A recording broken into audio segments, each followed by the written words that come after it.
The thorn in the flesh. Have you ever heard of that?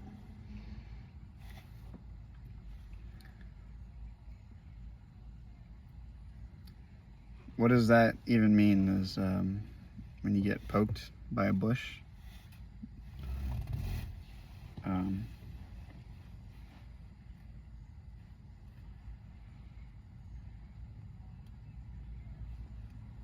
It's like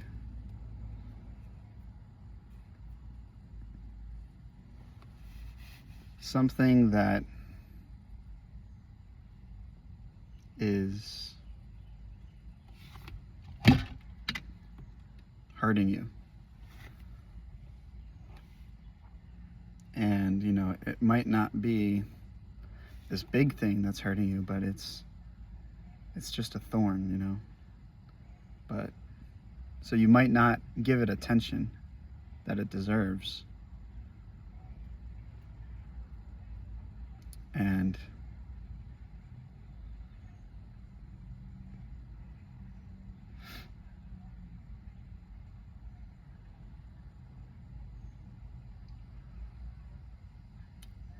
it's like a wound. Something,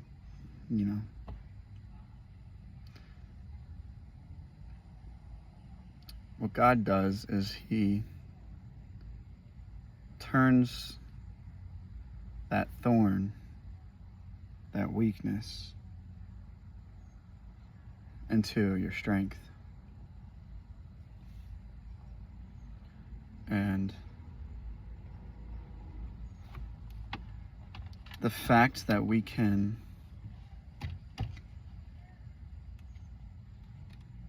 experience this weakness, experience the thorn and this wound should ultimately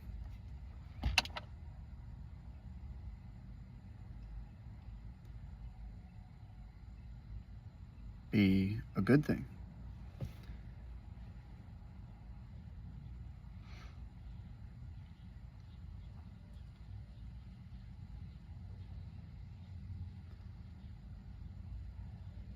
For when I am weak, then I am strong.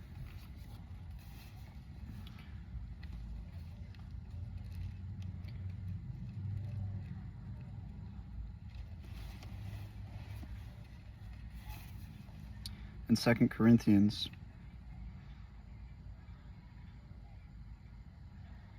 chapter 12,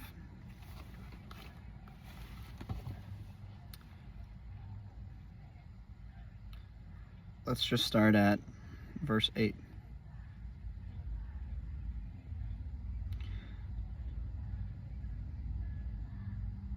Concerning this thing, I pleaded with the Lord 3 times that it might depart from me. And He said to me, My grace is sufficient for you, for my strength is made perfect in weakness.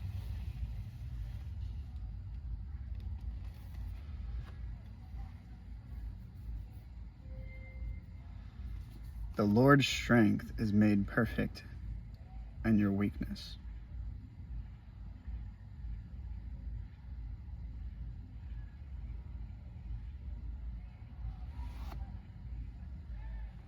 When we have a weakness in our life and we can identify that weakness, we can ask our God to give us strength.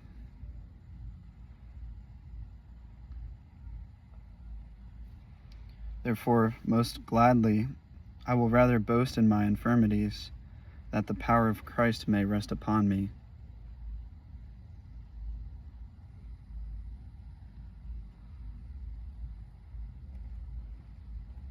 It's a good thing that you have these infirmities,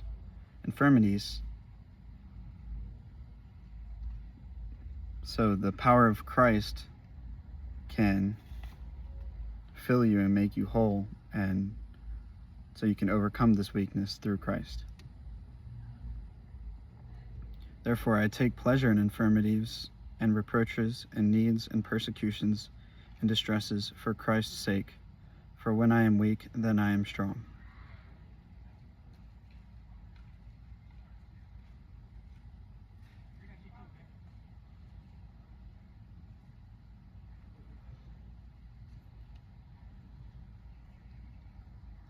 I take pleasure in infirmities, and reproaches, and needs, and persecutions, and distresses, for Christ's sake. For when I am weak, then I am strong.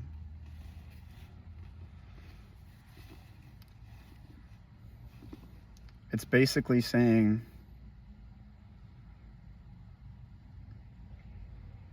you know,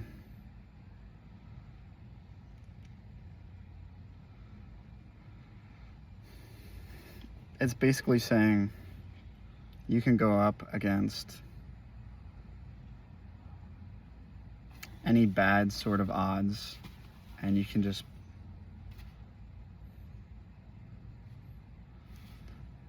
say, too bad, I got Jesus Christ in my life, and he overcomes those odds.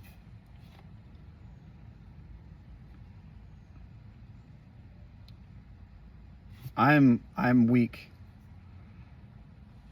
but I call upon the Lord, and he makes me strong, and through him.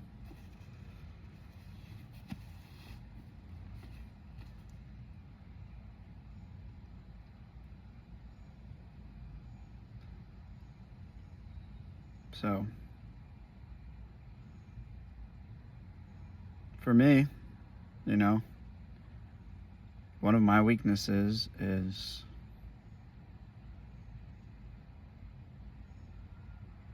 I have always had trouble, like, talking to people, conversing with people. I've always had my own fears and doubts of, you know, what if I say something and, you know, people don't really care? What if I say something and people don't really listen to me, or they think I'm dumb? And it's a part of why I'm recording this video right now, is because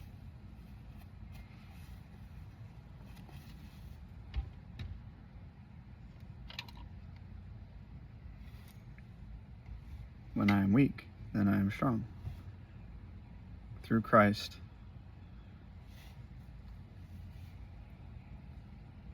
And I'm taking joy in my weakness, that, you know, yeah, I do suck at talking sometimes, and I do get nervous talking to new people, and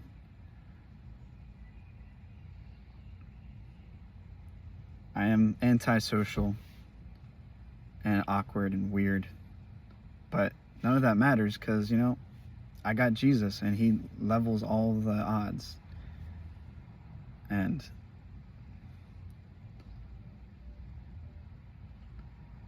he makes me able to do anything, really. But more specifically in this context, he gives me the strength to be courageous and, you know, not really care about the negative things that other people might think about me, because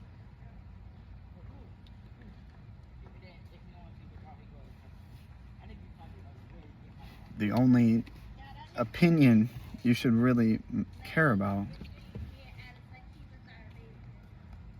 the only person you should be worried about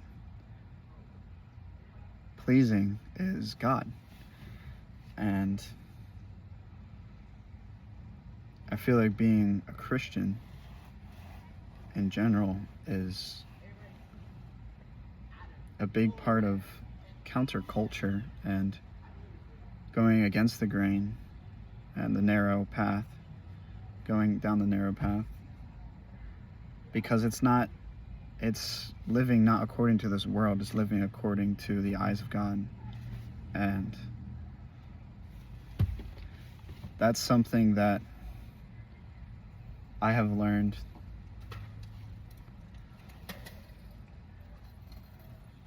There are love bugs in my freaking car.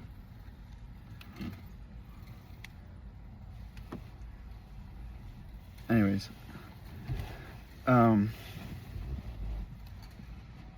that's something that I've learned to just let go of. Like,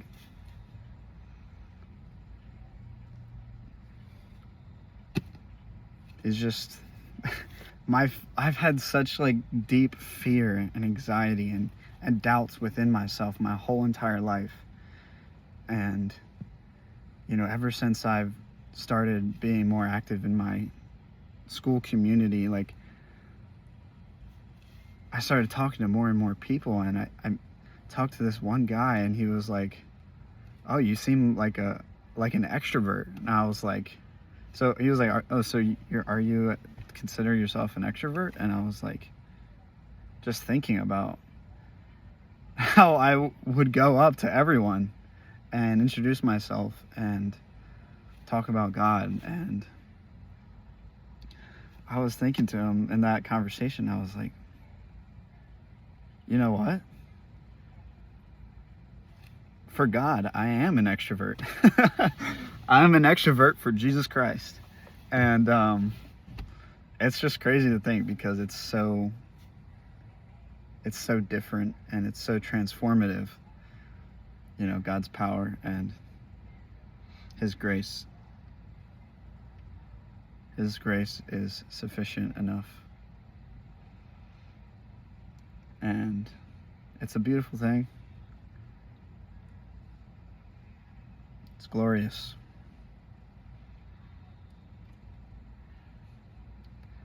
And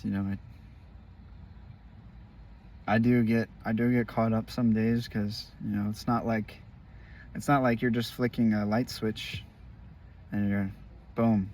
God's like, boom, Jacob's an extrovert now. No. No, that's not how it works.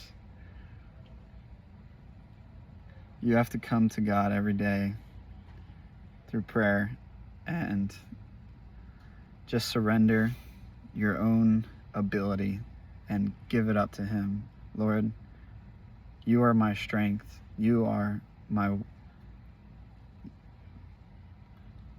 for when I am weak, you are strong, Lord. Every single day, you call upon the Lord's strength. And, some days you still struggle. That's just the reality of it. But just like anything, you have to practice it to get better. You have to make it a habit to get better. And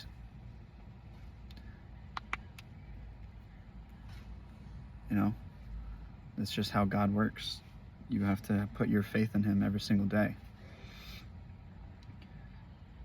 And it's really not by your own strength or power. You just have to trust in the Lord. All you can do is your best. That's all you can do. The Lord doesn't call you because you're qualified. He qualifies you because you are called.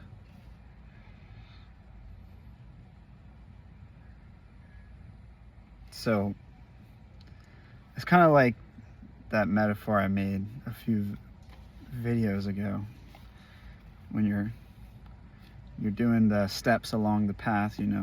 You're at where you are right now in the present, and you can look down the path and see. You can be getting tired, it's like, oh, that's still a far way to go. But you just one step at a time, you'll eventually get there. You'll eventually become who you are called to be. And you just got to take another step. And you just got to keep going.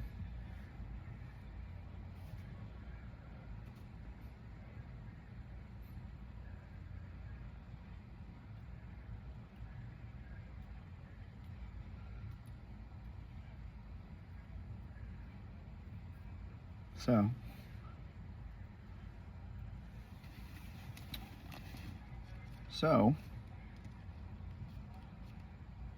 rejoice in your infirmities, because, hold on, let me flip back to it. Rejoice in your infirmities, or what does it say?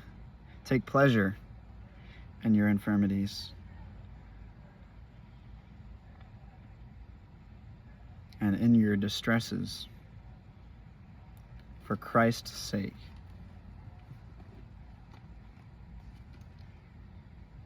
Do it for God. Do it out of love for God. I feel like I've said that almost every video blog now, you know. You do these things, you do everything, you do anything for God, through Him and with Him and in Him.